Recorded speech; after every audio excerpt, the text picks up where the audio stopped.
Tuwing August 5, ginugunita ng simbahan ang pagtatalaga sa palasyong simbahan ng Mahal na Birheng Maria sa Roma, the Basilica of Saint Mary Major.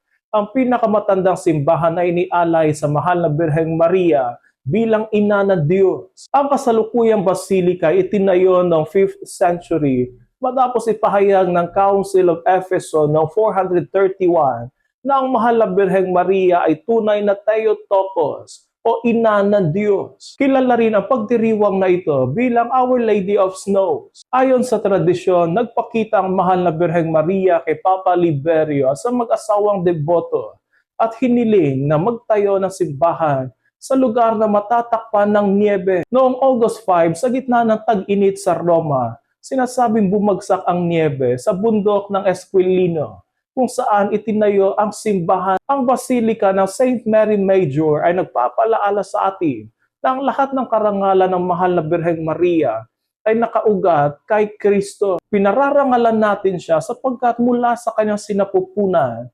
nagkatawang tao ang anak ng Diyos. Tulad ng Basilica na naging bahay dalanginan, tinanggap din ng Mahal na Birheng Maria ang salita ng Diyos at naging buhay na tahanan ni Jesus. Sa paggunitan natin ngayon dito ay naanyayahan tayo na tularan ang Mahal na Birheng Maria, maging malinis ang puso, bukas sa kalooban ng Diyos, at handang dalhin si Kristo sa iba. Naway maging tahanan din ng Panginoon ang ating mga puso, ang ating mga pamilya, at ang ating mga pamayanan. Mahal na Birheng Maria, Our Lady of Snows, pray for us.